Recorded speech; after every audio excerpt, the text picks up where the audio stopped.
इतिहास के पन्नों में सुनहरे अक्षरों से लिखी जाएगी तेरी कहानी।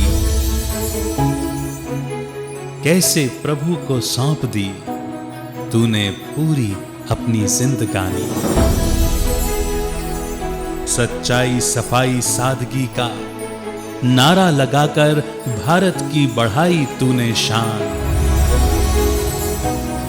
इस धरती को गुलिस्तां बनाया तू है शान-ए हिंदुस्तान।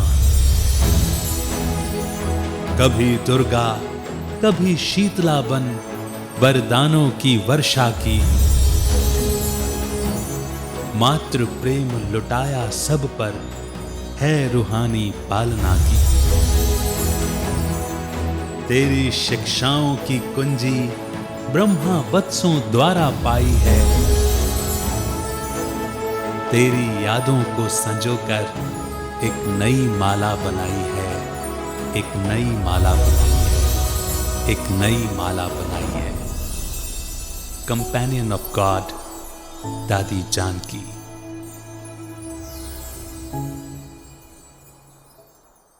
नमस्कार, ओम शांति। बहुत बहुत स्वागत है आप सभी का कंपेनियन ऑफ गॉड दादी जानकी कार्यक्रम में। प्रिय भाई बहनों, दादी जी जितना ही हर कर्म में इकोनॉमी से चलते थे, उतना ही सदा फ्राक दिल से देने का भी पाठ पढ़ाते थे। उनके जीवन में दोनों बातों का बैलेंस था। दादी जी कहते थे, आपके पास अगर कोई आत्मा आए तो वो कभी खाली हाथ ना जाए। कुछ और नहीं तो कम से कम हम स्नेह और खुशी का दान तो हर आत्मा को कर सकते हैं। ऐसी और अनेक शिक्षाएं दादी जी की हमारे साथ शेयर करने के लिए आज उपस्थित हैं आदरणीय ब्रह्मा कुमार मोहन सिंगल भाई जी। आप मधुबन हेडक्वार्टर्स में कई वर्षों से एक वरिष्ठ भ्राता की तरह अपनी सेवाएं दे रहे हैं और आप ब्रह्मा कुमारी के साइंटिस्ट और इंजीनियरिंग विंग के चेयरपर्सन भी हैं। तो आइए हम सुनते हैं भ्राता जी से दादी जी के साथ के उनके अपने अनुभव। भ्राता जी, आपका बहुत बहुत स्वागत है हमारे इस कार्यक्रम में। ओम शांति। धन्यवाद। भ्राता जी, हम आज बहुत सारी विशेष बातें दादी जी के बारे में तो जानेंगे, लेकिन आपके बारे में भी हम जानना चाहते हैं। आप और आपका परिवार कैसे इस संस्था के संपर्क में आया? क्या टचिंग आपको हुई? क्या विशेषता आपको यहाँ नजर आई? वास्तव में मैं लखनऊ यूनिवर्सिटी में ग्रेजुएशन कर रहा था जी ये लगभग 1962 की बात है जी। उस समय हम इस ईश्वरीय विश्वविद्यालय के कांटेक्ट में आए। जी। तो पहले सबसे हमारे माताजी आए और माताजी ने हमारे घर में ही कोर्स रखवाया। तो जस्ट एज कर्टसी हम लोग बैठ जाते थे सुबह, क्योंकि बहन जी सुबह कोर्स कराने आते थे और इस प्रकार से कांटेक्ट में हम आते गए। और ये कहाँ की बात है? लखनऊ ही जी की। जी जी जी। मैं लखनऊ यूनिवर्सिटी से कर रहा था ये जी। और यहाँ इस प्रकार से जब कांटेक्ट में आते गए जी। तो हमने देखा कि इससे कुछ हमारी मेमोरी पावर जैसे थोड़ा शार्प होती जा रही है। हाँ जी। और एज ए स्टूडेंट हमें तो ये अनुभव करना था, स्पिरिचुअल बातों में इतनी रुचि नहीं थी जी। लेकिन जब हमने देखा कि इसमें मेमोरी पावर भी बढ़ रही है, कंसंट्रेशन पावर बढ़ती जा रही है, तो हमें इसमें और इंटरेस्ट शुरू हुआ और हमने देखा कि भाई इससे तो हमारे कैरियर में और वृद्धि होती जा रही है। एंड तभी हमारा सिलेक्शन इंजीनियरिंग कॉलेज में भी हुआ। और इस प्रकार से हम इस इंस्टीट्यूशन के कांटेक्ट में एक बार आए तो अभी तक भी बाबा की कांटेक्ट में है और लगातार हमें बहुत अच्छे अनुभव होते रहते हैं। वैसे तो साइंस की स्टडी बुद्धि को और ज़्यादा मटीरियलिस्टिक बनाती है, लेकिन फिर ये स्पिरिचुअल लाइफ और उसमें तो बहुत अंतर होता है। तो आपको क्या अंतर बेसिकली दिखाई दिया? फिर आपने तो समर्पित होने का डिसीजन लिया? नहीं, समर्पित तो हम बहुत साल बाद हुए। जी जी। 40 साल के बाद। लेकिन बाबा से ना जब मिले, क्योंकि बाबा कानपुर में ही आए हुए थे। हाँ जी। तो जब पहली बार बाबा से मिले तो ये बाबा की ही पर्सनैलिटी थी जिसने हमें बहुत आकर्षित किया। और बाबा के ही कुछ महावाक्य थे और उन महावाक्यों ने बहुत हमें एनलाइटन किया।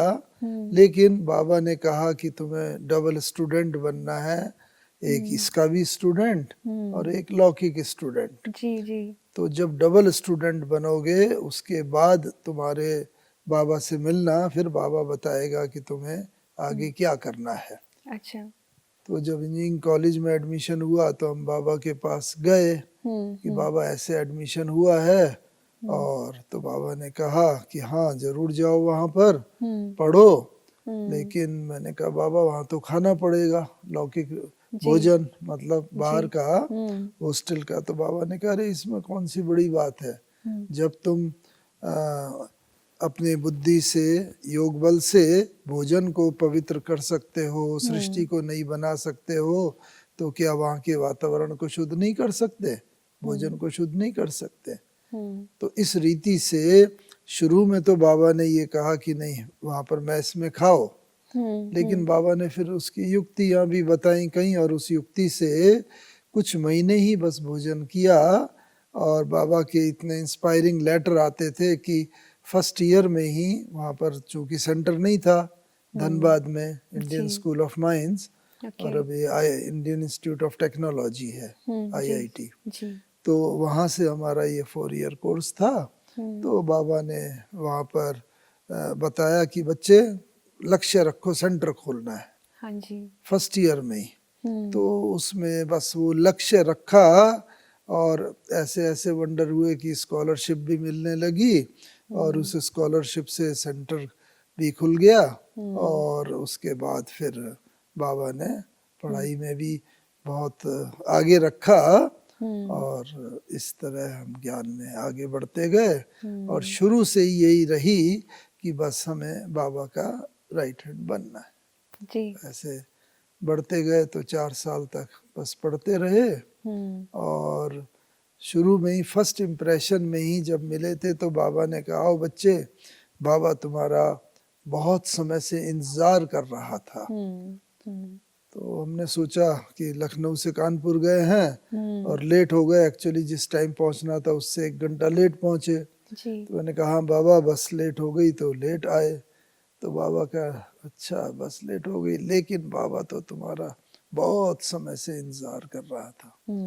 तो फिर बाद में दादियों ने बाबा ने बताया कि ये कल्प की बात, बाबा बेहद की बात कर रहा जी, है। जी, जी। तो इस तरह बाबा शुरू से ही एक तो बेहद की बात में ले आता था।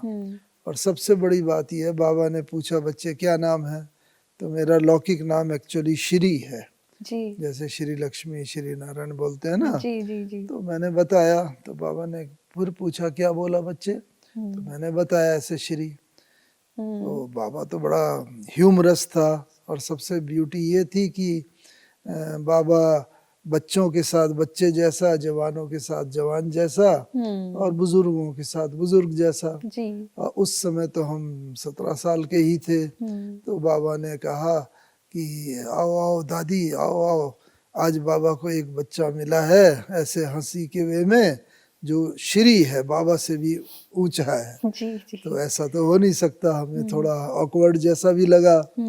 तो बाबा ने बताया उसका रहस्य ये देखो बच्चे, अभी तो श्री बाबा भी नहीं लगा सकता, जी। क्योंकि श्री वो लगा सकता है जिसकी आत्मा भी पवित्र और शरीर भी पवित्र। तो इस कारण से अभी ना तो किसी की आत्मा पवित्र है ना शरीर पवित्र है। हाँ जी। 5 विकारों से शरीर पैदा होता है और आत्मा भी इतने जन्म लेते हैं पवित्र। तो जी। अब तुम्हें मोहन बाबा नाम देता है और श्री जैसा बनना है। जी। लक्ष्य रखो कि मुझे आत्मा को और शरीर को पवित्र करना है। हाँ जी। 5 तत्व। तो उस रीति से तब से हमारा नाम लौकिक और अलौकिक में मोहन हो गया, और मोहन नाम से जानते हैं। और लक्ष्य यही है कि मुझे श्री जैसा बनना है। जी। तो ये बाबा से जो पहली मुलाकात थी, तो इससे हमें ज्ञान में आगे की प्रेरणा मिली। और जब हम इंजीनियरिंग कॉलेज में पढ़ने गए तो बाबा लेटर बार बार कंटिन्यूस, बच्चे सेंटर खोलना है, सेंटर खोलना है वहाँ पर। अब हम लोग सोचते थे सेंटर कैसे खोलेंगे, लेकिन बाबा ने ये कहा जो कि हमारा सिलेक्शन ऑलमोस्ट बॉटम से 10 अबव हुआ था, यानी 150 स्टूडेंट्स का हाँ। ऑल इंडिया कंपटीशन में सिलेक्शन होता है, तो मेरा करीब 140 नंबर था। तो इसलिए 140 नंबर बहुत नीचे आता है, हाँ जी। लेकिन वहाँ पर जब स्कॉलरशिप के लिए कंपटीशन हुआ हाँ जी। तो मेरा नंबर फर्स्ट 10 में आ गया, तो मुझे स्कॉलरशिप भी मिलने लगी, और घर से तो फादर का पैसा आता ही था, तो उससे हमारा मेंटेनेंस होता रहा, और उसके साथ साथ स्कॉलरशिप से पापा ने थोड़ा वो सेंटर के लिए मदद करी, क्योंकि सेंटर तो था ही नहीं वहाँ पर। जी। तो बाबा कहता था, तो उसके पीछे बाबा की बहुत बड़ी प्रेरणा होती थी, हमें पहले बार से ही ये अनुभव हुआ। तो बाबा ने दादियों को भी इसी तरीके से पालना दी है, विशेष आपने देखा। तो आपने क्या देखा कि दादियों को विशेष कौन सी पालना मिली बाबा से? दादियों को तो अलग अलग दादियाँ ही जानती होंगी, क्योंकि जब दादियों को पालना मिली तब तो हम थे नहीं उस समय वहाँ पर हैं, लेकिन हम अपना ये बता सकते हैं कि दादियाँ जो जब पूछते थे दादियों से, तो हमेशा ये कि बाबा अगर कुछ बोलता था तो वास्तव में अगर हम ब्लाइंडली उसको फॉलो करें तो उस बात को इम्प्लीमेंट करने की शक्ति भी साथ में देता था। ये हमारा बाद में बहुत अनुभव हुआ कई बार। तो इसीलिए खास करके ये अनुभव तब हुआ जबकि अब इंजीनियरिंग पढ़ लिया, और उसके बाद जब सिलेक्शन हुआ तो हमारे पास 3 जॉब हाथ में थे, एक हैदराबाद का, एक दिल्ली का और एक आसाम का। जी जी। तो बाबा के पास गए कि बाबा कौन सा करें, तो मेरी दिल थी कि मैं दिल्ली या हैदराबाद का करूं, क्योंकि वहाँ सेंटर थे। जी जी। और आसाम में कोई, लेकिन बाबा ने कहा कि नहीं बच्चे, तुम्हें तो आसाम जाना है। मैंने कहा बाबा वहाँ तो कोई सेंटर है नहीं, वहाँ किस प्रकार से हमारी पालना होगी और किस प्रकार से भोजन वगैरह और सारी व्यवस्था। बाबा ने कहा नहीं, वहाँ सेंटर नहीं, इसीलिए ही बाबा तुम्हें भेज रहा है कि तुम्हें वहाँ जा कर के सेंटर। तो शुरू से ही हमने अनुभव किया जब से स्टूडेंट थे, और तब से ही बाबा ने जैसे कि ना बढ़ाते रहे, और आसाम भेजा, और आसाम में जाके बस बाबा ने विधि बताई थी, बच्चे ऐसे ये चित्र खोल के बैठना लेक के किनारे, क्योंकि शिव सागर नामक जगह थी जहाँ हमारी पोस्टिंग हुई थी। जी जी। तो शिव सागर में जाके वहाँ पर ऐसा करते थे, और शिव मंदिर बहुत बड़ा था, उस मंदिर में जाके और ग्राउंड पे इस तरीके से लोग आने लगे और बैठते थे, और ज्ञान धीरे धीरे बढ़ता गया। और सबसे बड़ी बात बाबा ने ये मदद करी कि मारवाड़ी माताएं आती थी, और जब हम लोग एक मंदिर में क्लास करने लगे तो उनमें से कई माताएं और छोटी छोटी कन्याएं ध्यान में चली जाती थी। जी जी जी। तो वो यज्ञ के पहला, और बाबा कहता है ना, जब मैं देखता हूँ कि समझने वाले बहुत अच्छे आ रहे हैं और समझाने वाला उतना अनुभवी नहीं है, तो बाबा प्रवेश करके सेवा, तो वो हमने कई बार अनुभव किया। जी। दादी जानकी से आप पहली बार कब मिले? दादी जानकी से मैं मिला लगभग 1965 में, जब मैं इंजीनियरिंग कॉलेज में पढ़ रहा था। तो हमारा एक्सकर्शन टूर जाता था, तो पूना, खड़गपुर, कई जगह का वो था, लेकिन कहीं सेंटर नहीं थे। जी जी। तो मैंने कहा कि बाबा हमारा ऐसा एक्सकर्शन टूर जा रहा है, और बाहर कैसे खाएंगे। जी। तो बाबा ने कहा कि अरे बच्चे, पूना में जा रहे हो तो मैं दादी को लिख देता हूँ, और वहाँ पर सेंटर पर रहना, सेंटर पर ही खाना। अच्छा। हाँ, तो वो मेरा दादी जानकी से पहला परिचय था। और बहुत ही छोटा सेंटर था, लेकिन दादी जानकी का हृदय तो बहुत विशाल है। हाँ जी। तो मैं क्लासरूम में ही सोता था, और सुबह सुबह तो इतना उठने की आदत नहीं थी। तो और सारा दिन भर वो टूर जो होता था काफी लेबोरियस होता था, मेहनत का काम, स्टूडेंट तो सोते रहते थे। और हमें याद है कि सुबह जगाने के लिए बहने आते थे, तो हम तो नींद ही नहीं खुलती थी। तो दादी जानकी बड़े प्यार से, हाँ भैया उठो उठो, यहाँ क्लास होगी, ऐसे करके धीरे धीरे करके दादी जानकी ने ना छोटे सेंटर में भी, लेकिन पालना बहुत बड़ी थी। जी। तो तब से हम दादी जान की उससे वो मेरा पहला कांटेक्ट था। जी, एक बार आपको कुछ हेल्थ का भी प्रॉब्लम हुआ तो भी दादी जी ने आपको बहुत इंस्पायर किया अंदर से। हाँ, तो वो क्या वो तो यहाँ पर माउंट आबू में था जी जब मैंने आसाम में पढ़ाई कर ली और आसाम में मतलब जॉब करना शुरू करा हाँ जी है, ONGC नामक संस्था में, हाँ ऑयल जी एंड नेचुरल गैस कारपोरेशन। तो हम्म उसमें मेरा अपॉइंटमेंट हुआ था। उसके बाद फिर जब हमारा अहमदाबाद में उसके वहाँ पर 2-3 साल रहे, लेकिन बाबा ने वहाँ काफ़ी सेवा करवाई। हाँ जी बहुत थोड़े समय में ही सेंटर खुल गया क्योंकि साक्षात्कार ने बहुत मदद करी। हाँ जी और उसके बाद फिर अहमदाबाद ट्रांसफ़र हुआ। हम्म तो अहमदाबाद में जब हम मतलब थे और उसके बाद जब हम जॉब छोड़ के यहाँ आ गए थे, हाँ जी ये काफ़ी बात की बात है, हम्म रफली 99 या 2000 के लगभग। हम्म तो तब हमारा कार में जा रहे थे और एक स्पीड ब्रेकर था, ड्राइवर भी नया था, तो गाड़ी बहुत उछली तो पीछे काफ़ी जर्क लगा ओके और उधर जो मणके होते हैं ना, वो जैसे कि दब गए। हाँ तो बहुत इसमें पेन होता है। तो जब हॉस्पिटल में आए ग्लोबल में, तो डॉक्टरों ने सब चेकिंग करा और देखा और बताया कि ये तो भाई इसमें तो सिंपली रेस्ट करना होता है, कोई प्लास्टरिंग नहीं होती और 3 महीने से पहले तो जाने की बात ही नहीं है। तो तब दादी जी माउंट आबू में ही थे और दादी जी आए और दादी जी ने देखा, सभी पेशेंट के पास दादी जाते थे, फ्रूट देते थे, जी फ्रूट।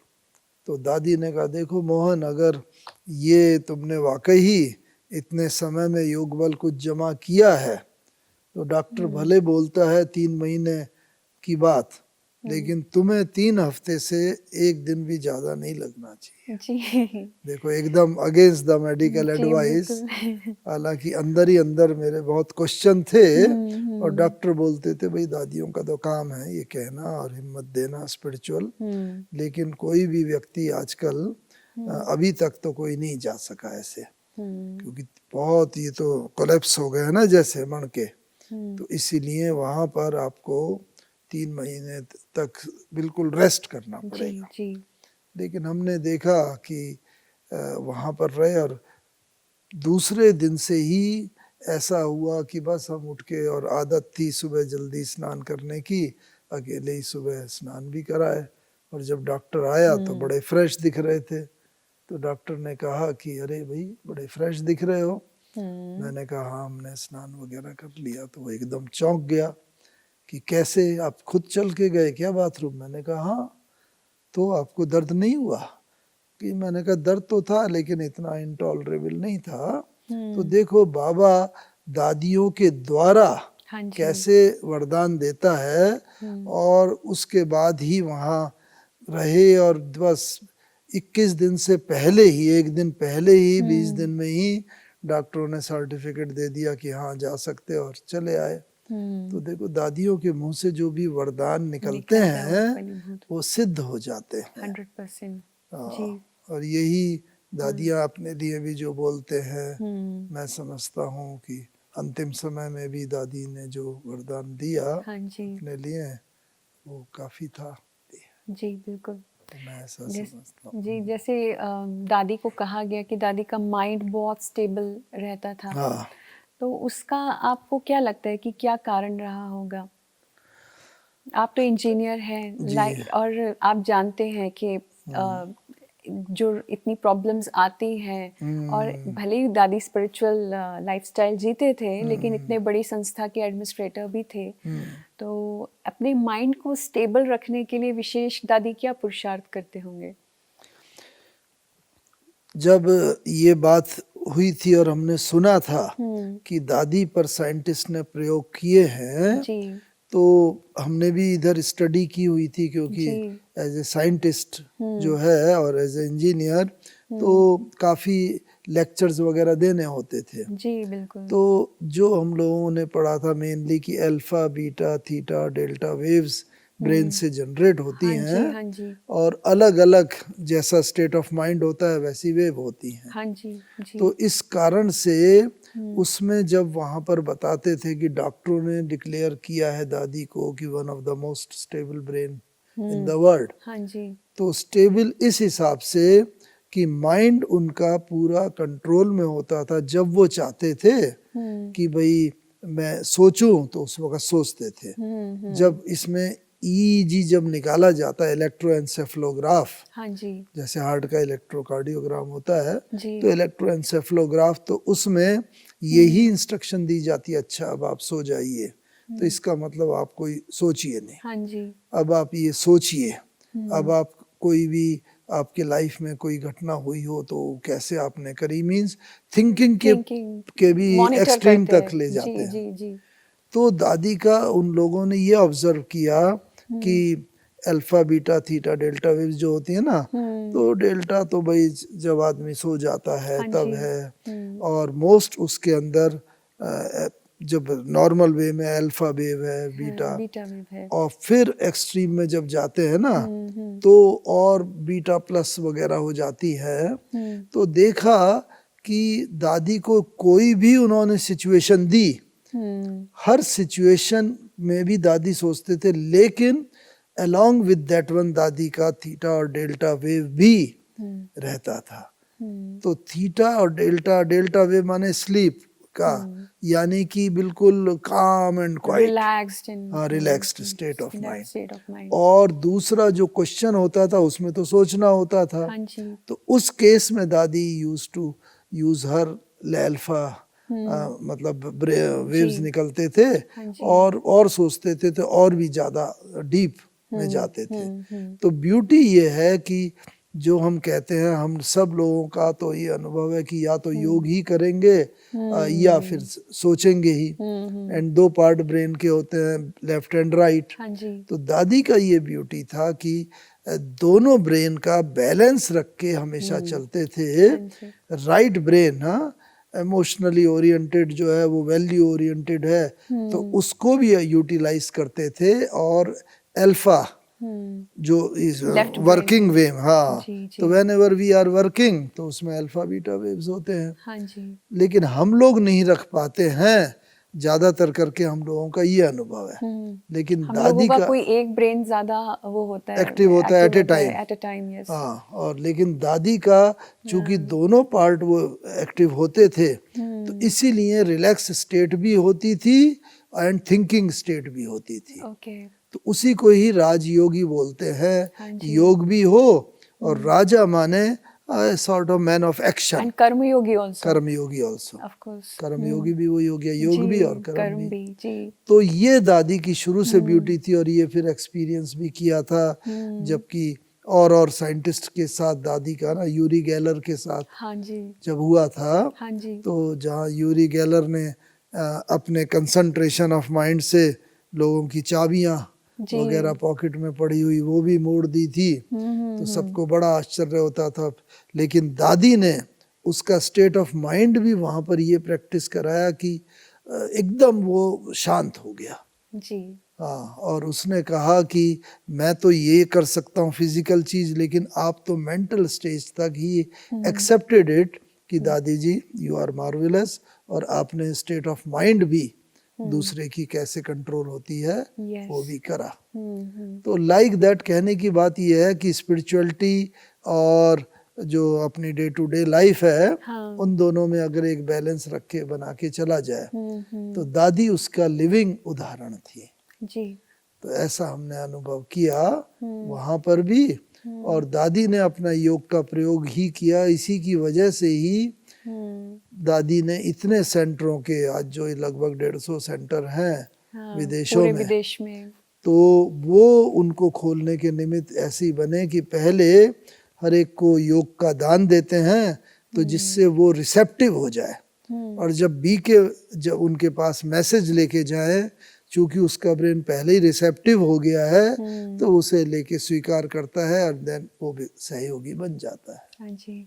और यही दादियाँ कहती हैं कि बाबा भी जब भेजता था तो बाबा ये कहता था कि 2-3 का ग्रुप जाओ, और एक जो समझाए वो समझाए, और दूसरे सब योगदान करें। 100%। हाँ, तो और ये बाबा ने बताया जैसी वृत्ति होती है वैसे वाइब्रेशन होते हैं और फिर वैसे वायुमंडल बनता है। जी। तो इसीलिए वृत्ति और वाइब्रेशन वायुमंडल बनाने का काम योग वाले करते थे और समझाने का काम दूसरी बहनें करते थे, तो दूसरे पर बहुत अच्छा तो हम असर कह होता सकते हैं कि दादी एक स्पिरिचुअल साइंटिस्ट भी थे। हाँ, बिल्कुल। Definitely definitely. तो आपने अपने पर्सनल लाइफ में दादी जी की कौन सी विशेषताएं ऐसी हैं जिनसे खुद आपको बहुत इंस्पिरेशन मिलती है? तो एक तो मैंने यही देखी कि अगेंस्ट ऑल द मेडिकल जितने भी फ्रेटर्निटी थी जी। वो जो बोलते थे, लेकिन दादी ने जो बोला रियली 3 हफ्ते में मैं ठीक होके आ गया। दूसरी बात, अभी लास्ट स्टेज में भी दादी हमेशा कहा करती थी भाई मैं चाहती हूँ जब भी मैं शरीर छोड़ूं तो किसी का भी एक भी पैसा खर्च ना हो, कोई विश्व में से ना आए।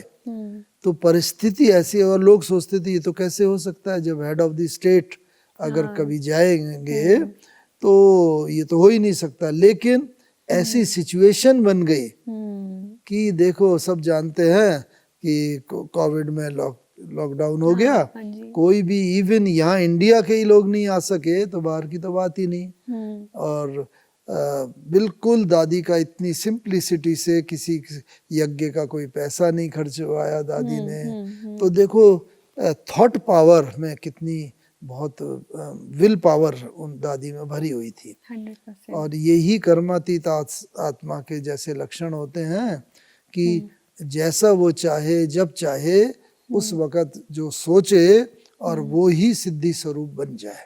जी।